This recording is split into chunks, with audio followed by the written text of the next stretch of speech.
So this is a video from Donald T. News. Unhinged driver pulls a gun on a Cybertruck in a road rage incident. What's your reaction? Share so we can identify this man. The question is this a road rage incident, or is this an anti-Tesla guy? This might just be a road rage incident. Hard to say.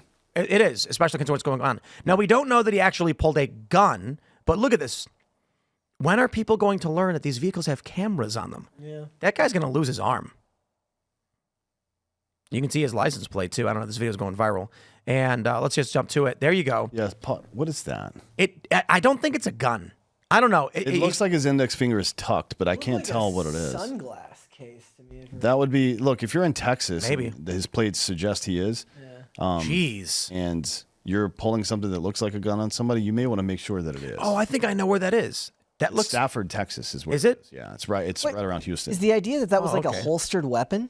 Maybe that's what somebody said. It looked like a holstered weapon to me. It's hard to tell, to be honest. I don't know. I don't know, man. Either way, it's really dumb. And again, like you said, this has been going on for some weeks now. People know that Sentry Mode's a thing. Yes, do they know this? I guess they don't. Who did we have on who just said they didn't know? Carl? Carl Benjamin said, I didn't know the Teslas had cameras. He's like, I don't drive one. I don't know. Yeah, then we have this from Libs of TikTok. Tustin police in CA are asking for information on this Tesla vandal keyed a Tesla. Well, there you go. I mean, these people... Because you had a bad day. We don't need the music. No, we definitely don't need that music. This is crazy.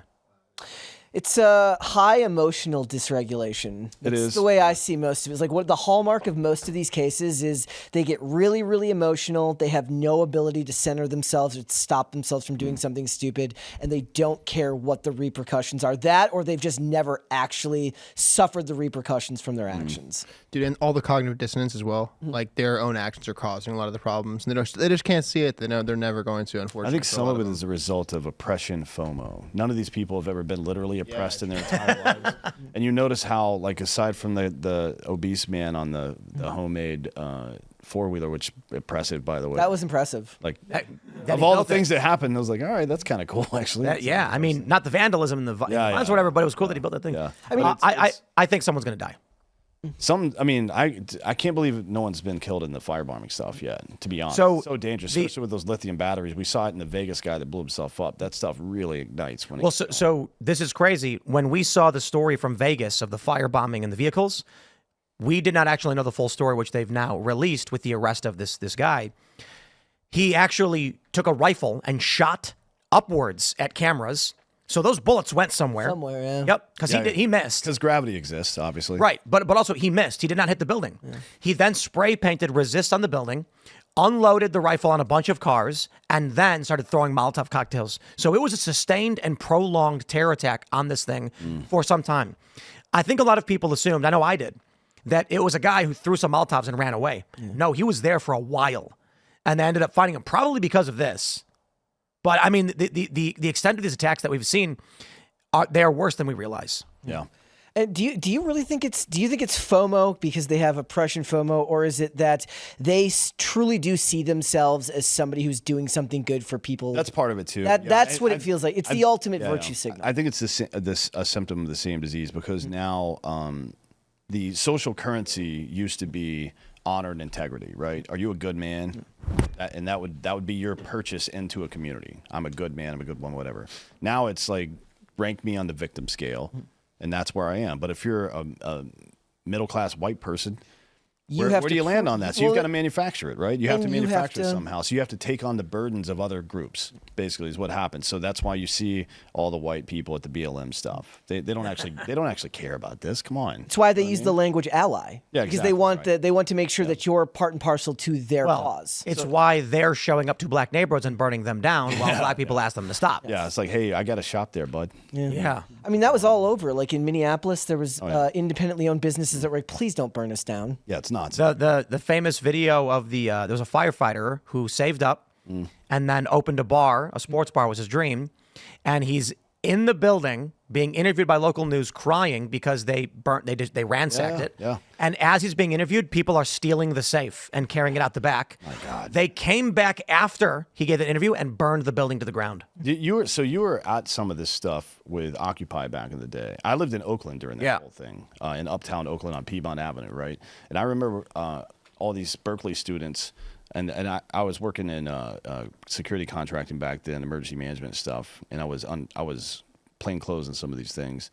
But even by my house, which was on Piedmont Avenue, I saw this large group of white children marching by saying, "Whose streets are streets?" And I'm like, you guys may want to take the temperature on your whole situation here, because I don't think you're understanding what's actually going on. It was very bizarre. And then I recall being at Berkeley actually, and there were protests going on, and a buddy of mine, he's a cop that grew up in West Oakland, black dude.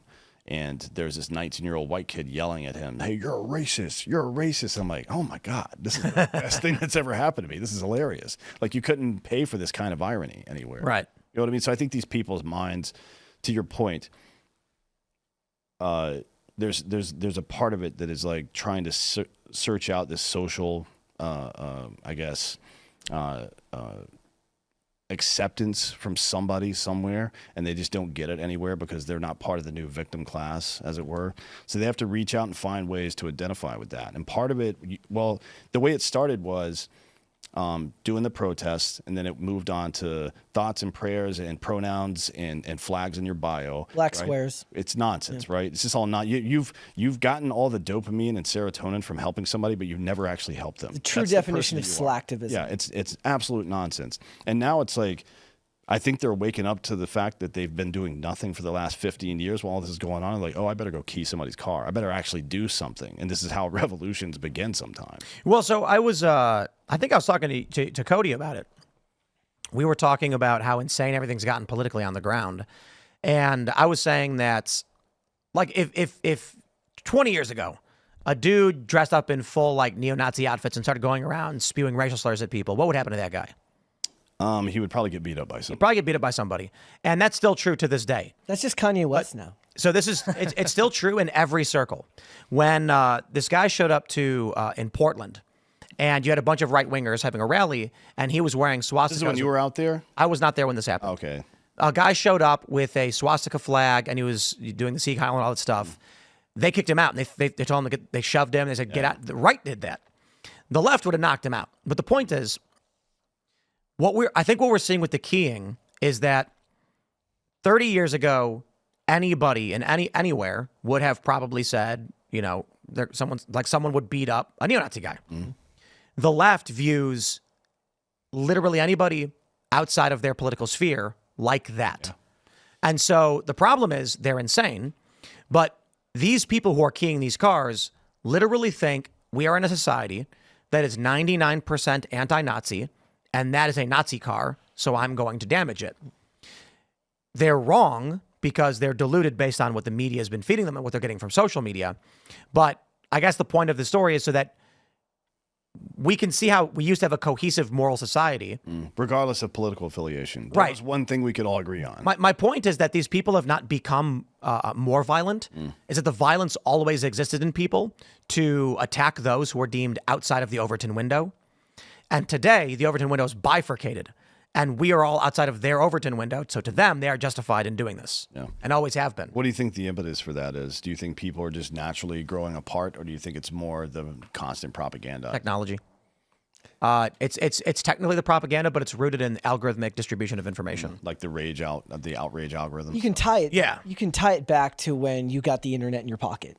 Absolutely. That was a weapon that was just fed into everyone's pocket. We were talking about it with Rachel Zegler in her new movie, and I was like, you do realize that these companies aren't putting social media clauses into their contracts, and every one of these actors carries around a nuclear weapon in their pocket that can blow a $200-300 million piece of entertainment in 10 seconds. Yeah. Yet we as a society haven't found a way to deal with that. Don't you think it started a little bit earlier though, like with the We saw little flashes of it, and certainly technology made it way worse. It just made it easier and more quick, and it also made it so much easier to get it out to everybody all at once. Well, we saw little flashes, like there was the Atwater thing with Nixon, with the unfortunate things he said about the South, mostly racist stuff. But then more in the mainstream was the Newt Gingrich. When Newt Gingrich became Speaker of the House, he and what's that guy's name? I can't remember the guy's name from the right-wing messaging service, but they kind of turned the word liberal into a bad word. That was their main focus in the mid-'90s, was to make the word liberal a pejorative term, huh? No, not Rush, no. Although it was a, man, I can't remember the guy's name. He's a communications expert for the Republicans. You still see him around everywhere. He's the guy that invented the phrase death tax, actually, to mean the capital gains tax. But yeah, we saw flashes of it. There were already these people trying to make this point that, hey, that's not just somebody you disagree with, that's your enemy. And then social media obviously amplified that to the nth degree. But in the early days of social media, it wasn't that. It was cat videos and stupid nonsense, right? But I think the debate that happened, like 8 years ago, in the culture war at the time, when it was intersectional femininity, we didn't say wokeness. Dr. Peter Boghossian, James Lindsay, and Helen Pluckrose argued it was universities that created these ideas. They fomented them, and then the students came out and did their thing. And I argued that's not correct, because universities contain many different ideologies and many different student groups. The universities adopted these ideologies largely because of the internet and what young people were using to communicate on a daily basis. So it wasn't the professors that were telling the kids, be communists. It was social media telling them this, and then the kids told their professors, we are communists. The universities then said the customer is always right. Right. But it doesn't help that these are echo chambers that you're in. Sure. Like I got a TikTok a few years ago, and I started following a bunch of skateboarders, and then I think I came across one of Tim's videos and watched it. And then it started kind of feeding me more and more kind of conservative things. I was like, oh, this is cool. I kind of get down with this. But then it started actually becoming like extreme things. And now sometimes I'll go on my TikTok and there's very like crazy, like we need a white Europe, like just very to the extreme right thing. On TikTok. Yeah, I'm like, dude, I just want to watch skateboard videos. This is crazy to me. See, and this is what I was saying too, because everybody always wants to make the joke. You are given, I mentioned something like there's zit popping videos on Instagram. And Pepple Popper. Yep. No free ads, but that's her name. is that a person? it's a real person. Well, so She's made millions of dollars. Popping these are vomitous, disgusting videos, and Instagram will try and show them to me. And then people go, haha, Tim, it's showing you what you like. No. It's testing the waters with various random things at a time. So when you go on Instagram or TikTok, it periodically will show you something random, a mutation in the algorithm. Feels like it does that on Sundays to me. Like my Sunday algorithm looks vastly different. Multivariate testing is what it's called in the marketing Right. business. Yeah. It's a genetic mutation. Yeah. Periodically, it's going to show you a little bit of what you like, and it's going to slowly evolve. You know what I'm really, really, really, I want to swear so bad. I hate ping pong. That's a weird thing to hate. But I hate it because of Instagram. Oh, really? Because I they don't think I've keep ever seen sending me the videos, and I don't watch them. And like competitions and stuff. of people playing ping pong. And it's crazy because I feel like they're running an experiment on me, which is why I'm so pissed off about it. Because I've never watched the video. I don't watch the video. It all started when I went to the Apple Valley Mall or whatever in Winchester with Allison. And we were waiting for Zoomies to open, and we were 10 minutes early. So we walked to the mall, and they had a ping pong table, and I chuckled and I said, hey, let's play. And we played a silly game we don't really know the rules. And then I said, whatever. Never tweeted, never posted, never took pictures, went to Zoomies, looked around. I think I was buying, it was when I bought a bunch of wheels and bearings for the park that we have downstairs. Mm-hmm. I was like, we just need a ton of bearings for people if something breaks. On the way back in the car, I look, there's a ping pong video in my feed. I ignore it. I don't watch it.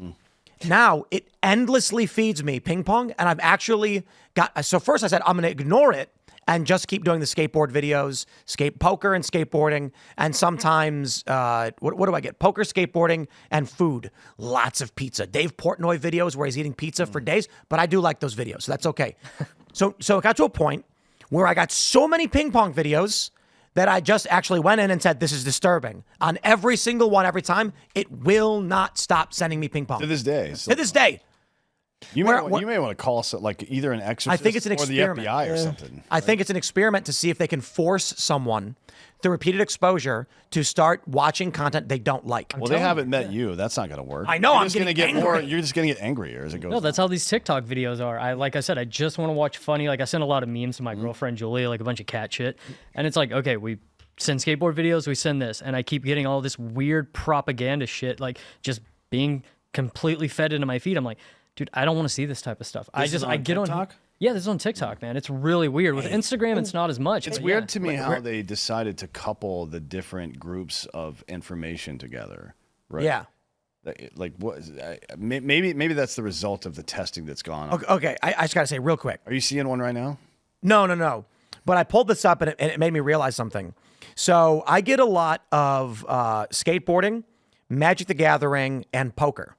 And then comedians, because I follow Ryan Long. And then depending on... He's hilarious, by the way. He's fantastic. And Danny Polishchuk, shout out. But it started showing me a bunch of Severance clips. That's because you were saying the word in front of all of these devices. I guess so. That's what that is. I used to not think that was the case. It's definitely. Tim Cook in particular was like, no, Tim. But You're going to watch the show. Samsung's been sued twice for this. The TVs and then the refrigerators were listening to you as well. Your refrigerators. Yeah. To your point though about the emotional dysregulation in your phones is like you notice if you spend, especially before bed, if you spend a lot of time on your phone, it can absolutely affect your mood. Scroll, yeah, right. So you fall into a death spiral of just looking. Now imagine you have no self-control and you're consistently looking at your phone and you're out in public and you're watching all of this stuff that upsets you, and then you see a Tesla and stuff like that. Like maybe 10 years ago, that guy sees that at home on his television, but he goes outside, he gets fresh air, he gets away from the screen for even 20 minutes, right? And it somehow recalibrates his brain, even just a little bit, to allow him to say, that's not a good idea. Do not do this. Something bad could come of doing something like this. But if you have it being fed to you 24 hours a day, 7 days a week, you're not going to be able, especially if you're not aware that it's happening. Yeah. And I wonder sometimes if any of them even think about what their algorithm is actually doing to you. Like, I mean, I feel like people maybe in this space actually do more than your average person because your ideas are being called into question. So you're wondering about the content that you're looking at. And I feel like both sides end up falling into it at least a little bit, right? So if you're not paying attention to what the algorithm is feeding you, it's upsetting you, it's angering you, and you don't have any other way to let it out. And all you do is you see a Tesla, you see a Cybertruck, and you say, I have to do something about it. It's also demoralized, right? Yes. Like they've rationalized it, and they believe they're right. Who could have... I actually... So I got one of the videos. You ever see one of these? No. It says, can the ball escape all 1,000 rings in time? That's just a death scroll sentence right there. But. And there are tons of videos like this where they're nonsensical mind rot videos where you just look at the screen and then watch a ball bounce around for 1 minute. I catch myself sometimes watching it. I'm like, oh, I got to get out of here. You know, to your point about emotional dysregulation, we have completely interrupted the very natural process or relationship rather between effort and outcome. And I think that's a big part of this. It used to be that, you know, if you don't work, you don't eat. That's the best way to say it, I guess. But effort used to equal outcome, right? And the effort in this regard, in the social regard, as far as social acceptance goes, it used to be that my community needs something, so I'm going to either develop my skills to be able to do it, or I'm going to help right now, and I'm going to win the social reward for that, both physically, like the biochemicals in my body are going to reward me for it, but also society rewards me for it. And now we get those rewards without having actually done anything. So that's the positive. It's weaponizing the positive stuff against us, and then what you're saying is weaponizing the negative part of it. Yeah. And they're both very true. Thanks for checking out this clip from Timcast IRL. Make sure to watch the show live Monday through Friday at 8 p.m. Subscribe to this channel, and we will see you all there.